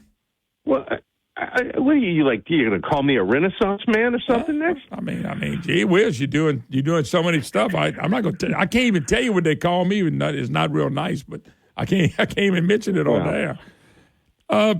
Appreciate you taking time. Yeah. I noticed y'all been writing about something that's dear to my heart, and of course, these Louisiana colleges and these universities, and we know we got too many. Nobody wants to deal with it, but there's a couple of three things. One is the enrollment. People don't understand the enrollments have not been that good. It hasn't been good in the high schools and K through 12 either. But also, they now, because of budget, quote, shortfalls, we're crying about we need $2+ billion in repairs. So what's going on? Is that just what you do when you look like you have a budget problem because they worried about getting hit, but yet you got less students, you're going to have less money. Am I wrong by saying that? Well, I mean, this is the thing. With less students, you should need less money. All of this stuff that I'm seeing, it's like, we're going to spend the same amount of money. We got less students. We got less money coming in, and it's a catastrophe. And I'm sitting there going, no, you just make your system smaller. Like, if you're a company and you lose one of your big accounts, right? Yeah. And so you got less revenue coming in. What you do is you shrink your company to accompany the size of your revenue base. So in other words, if you're making widgets and you've got somebody who buys widgets from you and they're going to buy a lot less widgets, well then you don't need as many workers to make the widgets. Mm-hmm. And somehow this basic economic truth does not apply to higher education in Louisiana. I mean, I'm looking at this and it's like, okay, well, so let's find out how many people we have majoring in these, grievance studies programs in colleges in Louisiana who can't get jobs unless it's as DEI consultants or that kind of stuff, which is all, negative for an economy to begin with. Or how many people do we have in sociology? How many people do we have in majors that basically produce student debt and nothing else because you graduate in that and then you go pour coffee at Starbucks for the next 10 years, right? Which is something you don't need a college degree for. So how much are we actually spending on higher education that delivers value? I mean, now would be the perfect time with declining enrollment and the fact that we're going to change the tax code in some sort of way in Louisiana that would make this less of a blue state model. Okay, now's the time to go back through and say, okay, look, the nature of college is changing. Okay, there are less people that are enrolling in these schools because it turns out that it's not a great investment for lots of people. If you're not getting in the, law or medicine or engineering or business or something in the hard sciences, you probably aren't going to need a college degree in the job that you're going to ultimately enroll in or ultimately start your career in. Mm-hmm. And so do we need this kind of expense on higher education? And all over the country, this is starting to become a thing. And when you have all of these woke universities that are actually turning out people who want to protest for Hamas on campus, and we don't have as much of that here in Louisiana, but we did have a pro-Hamas protest. It just kind of fizzled when the smartasses from the fraternity showed up and told the Hamas people that, they haven't won the SEC or national championships, which was one of the funniest things I've ever seen. And actually, I don't mind paying for those kids' educations because they're doing well. But I mean, when you see some of the selective universities that are turning out monsters, it makes you want to look at, okay, well, what are we doing? And how, the money that we're spending, are we getting bang for our buck? Because if we're going to try to shrink state government, the old line is all you can cut is education and healthcare. Well, yeah, that's where the money is being spent. Of course, that's where you're going to cut it. And of course, there's so much money to be found in LDH that we really shouldn't be talking about things like a fiscal cliff or any of that. You just need to waste less money on Medicaid, and you'll have enough money to do whatever you want to do with the tax code. And I don't understand why that's a thing. But when you have a declining state population, and when the people who are the primary out-migrators, okay, which has been the case for the last 10 years, particularly, the 8 years previous to this one, that John Bel Edwards was the governor and was busy just destroying the state's economy. The people that left were sort of the families with kids who moved to Texas, Tennessee, Florida, and these other places. Mm-hmm. And when those people move, okay, that's less college students that you're going to have a few years later. And so we're seeing that now. And the question is, what do we spend? Yeah, it's just, we've let this go so far. In the last 8 years under Bel Edwards, and it doesn't matter what anybody says, the facts are there. He escalated the leaving. If you go look at the census, Scott, you go look at 2016, all the way to the last census in 2020, and even some of the stuff they did beyond that. We had a big-time out-migration that cranked up. I used to get mad at Bobby Jindal, okay? But when I look back at Jindal versus Bel Edwards, and even though I disagreed on Jindal on a bunch of stuff, he was not a bad governor compared to this guy, Bel Edwards. Bel Edwards was bad. Bel Edwards hurt us in every department, everywhere. You're exactly right about that, and for all of the griping we did on Jindal, you didn't have the out-migration problem with Bobby Jindal as governor. Like you never had it. For the 8 years he was in, the state actually grew a little bit. And some of those people coming back who had left for Katrina and whatever, but you didn't have this mass out-migration. With Edwards you have, and it's largely sort of the younger families were the ones that took off. It wasn't retired people. It wasn't, single folks. It wasn't welfare recipients. That's not who left. It was young families. And so you're going to have less school kids. That means you should be able to spend less money on education. To listen to the people at these educational institutions talk, it's an absolute catastrophe. And it's spin. And the reality is, no, your job got smaller. Okay, you don't have as many kids that you need to educate. Now, unless you want to find a way to bring your institutions to the marketplace and start, attracting kids from out of state to boost enrollment, which might not be a bad idea because that's out of state tuition that you can collect. Either way, you're not having to get it from state government.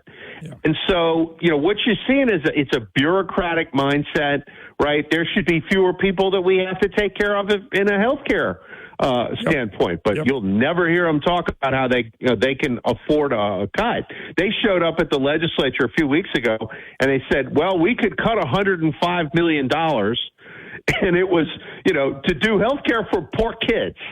It's like, yeah, that's the first thing we're going to cut. It's like, no, I think you can find better things to cut than that, like these fat hospital contracts that John Bell's cronies all got. Like, that's a place to start, but nobody wants to go there. Yeah. And so what you're going to have and what you're going to need is legislators who are willing to do the work and scour the budget and cut through the lies and obfuscations that you're seeing from a lot of these institutions.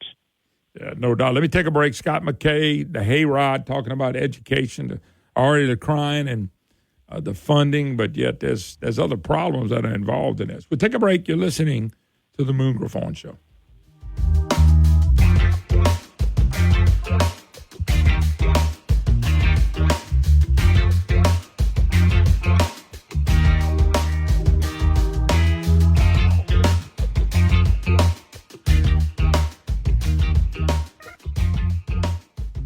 Nestled in gently rolling hills in North Louisiana is a place that produces the finest Louisiana wines around, Landry Vineyards. This place is phenomenal. Not only are they passionate about growing wine grapes and making Landry Vineyards wine, they also have cottages and RV sites you can rent, tours, and live music on Saturdays and tastings Monday through Saturday. Available in over 650 stores throughout Louisiana, I encourage you to visit and try Landry wine direct from Landry Vineyards. This is another great Louisiana company that has my full support, and they're Louisiana certified. A red blend they labeled Bayoutage, Blackberry Merlot, Cabs, Rosé, Petite Syrah, dry and sweet whites, and many, many other wines. Learn more about their wines and their vineyard online at LandryVineyards.com. This is Moon Griffon. My lovely bride and I love the wines from this great Louisiana company, Landry Vineyards, and so will you. Go visit their beautiful winery and find them in your local grocery store. If they don't have Landry Vineyards wine, ask and ask again. LandryVineyards.com. Woo, good wine right here. It started with direct messages. That's how they got to my son. Gavin was just 17 and looking forward to college. He was contacted by online predators pretending to be a teenage girl. He was the victim of sexual extortion. In less than 2 hours after that first message, Gavin died by suicide. It's a pain I don't want any other parent to feel. Social media is causing an epidemic of bullying, anxiety, and depression, and it's leaving kids vulnerable to the kind of predators that targeted my son. We have to hold big tech accountable and pass the Kids Online Safety Act. I couldn't protect my son, but now it's my mission to make sure all kids are protected. I'm a father and a proud conservative, and I'm here to tell Speaker Johnson, pass the Kids Online Safety Act, because nothing is more important than protecting our kids. Paid for by Issue One Action, which is responsible for the content of this advertising. Not authorized by any candidate or candidates committee. IssueOneAction.org.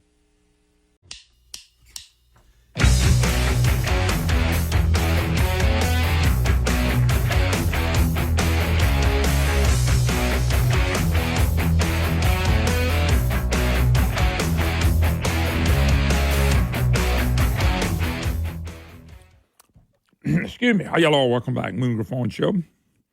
Matthew James Business Tax Reduction Hotline. You can email me, moon@moongriffon.com. Scott McKay, my special guest. Hey, Scott, real quick, one of the reports y'all put out, and I think y'all quoted PAR, 46,000 students received top scholarship last school year, totaling $270 million. Compared with the levels 4 years ago, that's a 14% decrease. Participation, $43 million drop in state spending on the program. That there tells you that if you look at everything government's doing pretty much, if you got less people, less students, less people using services, it seems like our budget should be going down, not up. And a pre-COVID budget was about $29 billion, and 2023 was $48 billion. So when you think about it, the federal government and the state government had said, okay, pre-COVID budget is the one we're sticking to, we would have a lot of money, and we wouldn't be looking at deficits and things like that, not only here, but in the federal government. Well, and that's the answer, isn't it? Right? I mean, if you're going to spend or if you're going to have less population, and after 8 years of John Bel Edwards, you do, then you should have a smaller government. The problem is that we were either stagnant or shrinking for the entire 8 years he was there, and he basically doubled the size of the state budget, which was never justified. And most of this was based on clawing in as much federal money as they could get for any purpose the federal government was throwing money at them for. Yep. Good point. And any study of federal spending will tell you that a long time ago, we passed the point at which the federal government does more harm than good. The strings that they attach to the state spending almost certainly, what it does is it imposes New York, California, Illinois, and Massachusetts values on the states that accept this money. I mean, you're basically doing what Nancy Pelosi and Chuck Schumer want you to do when you take the federal dollars. And I've said this for a while.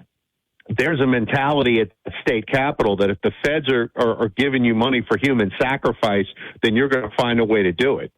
I mean, they didn't even really look at what federal money, does or whether it's any good.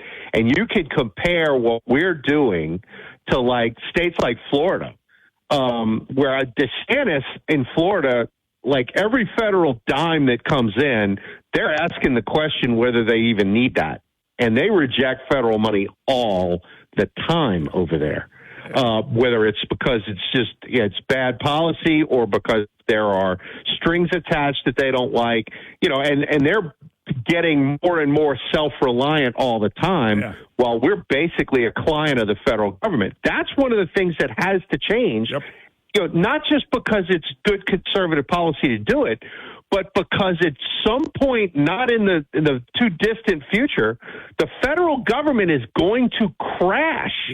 Okay, $35 trillion in debt. By the way, let's take more and more. It's going to go away. And where are you going to be in Louisiana? By the way, and just to back that up, a buddy of mine that sent me, next president must address U.S. debt. Moody warns if it's not addressed what's coming. And then we are in big trouble. But, Scott, I state and I laugh. People laugh when I say this, but if you took a $5 bill and told people it's federal money and the wind was blowing hard, you just dropped it, you'll have 9,000 bureaucrats chasing that sucker to dive on it just because it's from the federal government. They'll chase it. Chase it and hunt it down and run and jump on it and pound on it. And then they'll tell you, why you ask them, why you did that? Well, if I don't get it, somebody else will. I hate that attitude. And that's the bureaucrats around your area, my area, and everywhere else. If they're giving it out, but they don't understand the repercussions that are coming. And they're coming. You cannot get away from not doing things fundamental when it comes to money, dollars, debt, and spending. You can't. Well, and, every once in a blue moon, they get this, debate in Congress about the debt ceiling, right? And that's all fine and well and good. It's arbitrary. Let me tell you what the real debt ceiling is.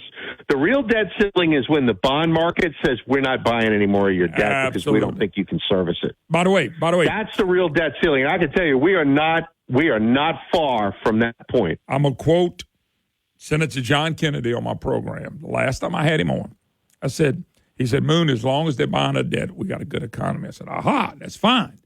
What happens when they stop? He said, we're in big trouble. I said, then, Senator, why would anybody, you included, ever keep doing what you've been doing and keep doing the same thing wrong? The legendary Satan's brother Obama came along. We ain't had a federal budget since. Obama and them instilled no federal budget. Now, Obama hadn't been president in a while, but they instilled that in his first year. So that's like 16 years ago. And we've been running on that bad idea for a long, long time. And Moody's is saying, y'all, the next president better address it immediately. But what happens when you address it, somebody that's on that money is going to start wailing and whining and crying that we can't make it without it. What did you do before you got the federal money? Well, I mean, and here you are, you're bringing in 15 million illegals and you're paying these people a lot of money in welfare. So, you're running a $2 trillion deficit. Bringing this back to Louisiana, you need to get off that federal teat quick, okay? Because whether it's 5 years, 7 years, 10 years, or less time than that, you're going to get to the point where the federal spigot is going to dry up. And if your entire governmental model is based on processing as much federal swag as you can, you're going to be dead broke real soon. It's time to start thinking, how do we make ourselves as self-reliant as possible and have the strongest economy possible and be able to attract people and jobs, capital, and citizens as fast as we can so that we can actually run ourselves as almost a mini little country, because that's the future when the federal government goes belly up. And we are not prepared for it. I see nobody in Louisiana talking about this. And it is the most prudent thing you can do in government right now is to right-size state government and get ready for when the federal Leviathan crashes and burns. By the way, it's amazing. So we get hurricanes, and FEMA and Mayorkas and them are not helping the citizens. FEMA lacks hurricane season funding. But, boy, like you just touched upon, they got deep pockets for the illegals. Deep, deep pockets for them. And here we got citizens who've been here, some of them 80, 90 years, 30 years, 50 years, and there ain't no big rush to help them. Now, of course, if this was in New Orleans and you had a Republican president, they'd be pounding the desk how bad the Republican president was doing. Well, yeah, that's certainly true. But the thing that perplexes me is the most liberal place in North Carolina, okay, like the most Democrat-friendly place in the whole state is Asheville. That's where all the crunchy lefties moved in, okay? And Asheville's been completely decimated, and they can't be bothered to help Asheville. It's amazing. By the way, that was the same area. That's the same area that said we were climate-friendly, the most climate-friendly. We don't have to worry about the climate. We are Green Dealed up. Guess what? They're not even there anymore. The whole town. Well, yeah, that's right. I mean, the local government over there is made up of a bunch of people that are more into transgender ideology than emergency preparedness. Okay, and it's a disaster on every level. But you would think that the Democrat administration would be jumping all over themselves to try to help out Asheville, which is like their little stronghold in the state of North Carolina, and they can't be bothered. Yep. And this is a government that runs a $2 trillion deficit. How do you not have money to do whatever you want when you're overspending like that? Good point. It's amazing to me. Yep. All right, Scott. Scott, we'll do it again. We'll get you on the presidential election. People are voting, so we'll talk about that. All right. God bless. Thank you, sir. We'll do it again. See you soon, Moon. All right, folks. When we get back, a little bit on election, a little bit on FEMA. Rusty Cushay going to join me with Moody's coming out what they came out with. Anyway, all that in the third hour. Don't go nowhere.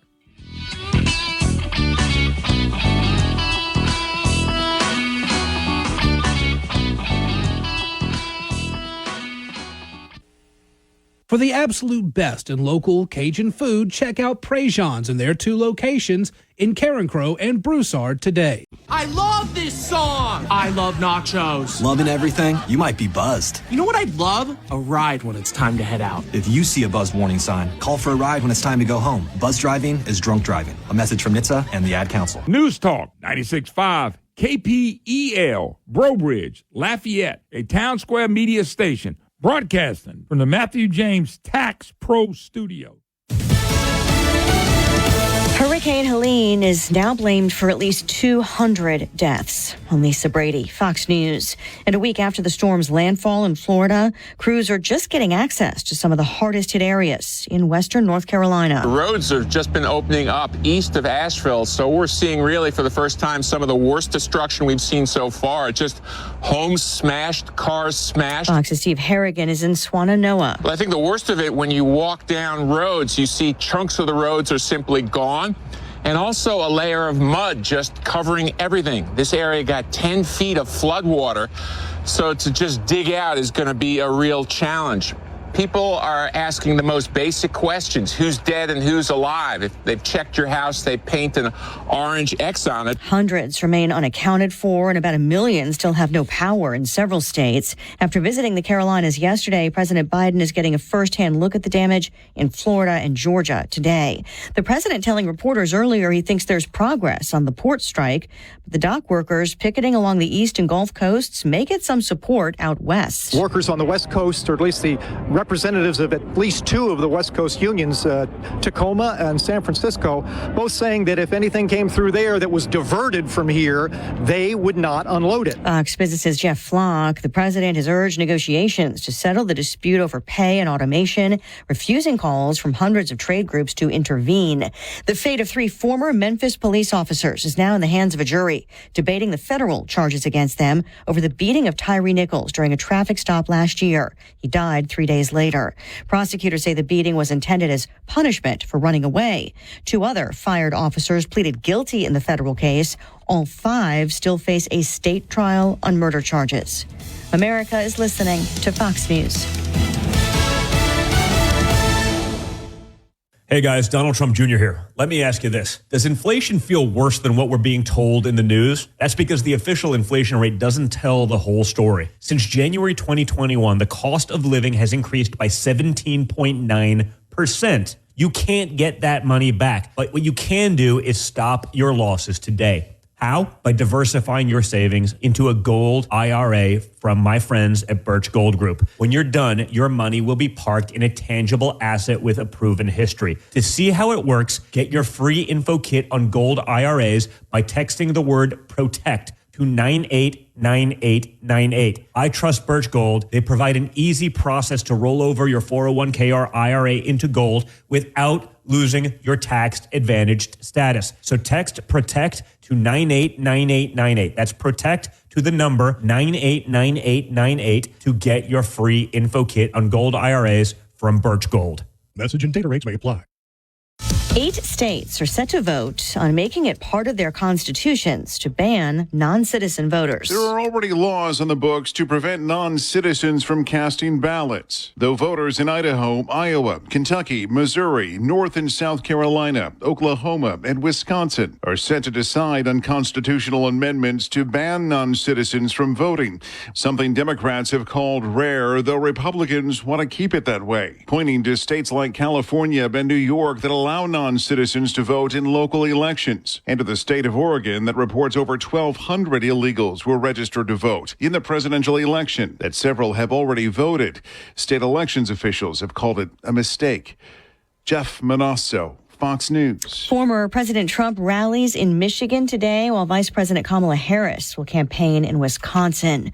A legal scuffle between big weed, politicians, and TV stations could go up in smoke in Florida. The largest medical marijuana company in Florida accuses the state Republican Party of launching an intentionally deceptive campaign to mislead voters about a proposed constitutional amendment that would allow recreational use of marijuana.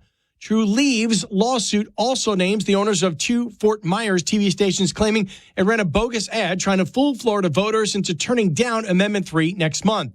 The amendment says nothing about growing pot at home and does not change the current state of the law with respect to that issue.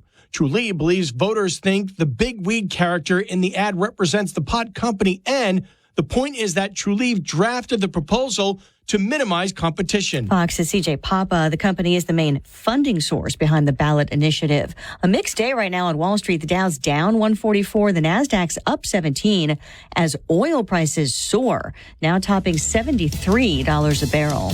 And Lisa Brady, this is Fox News.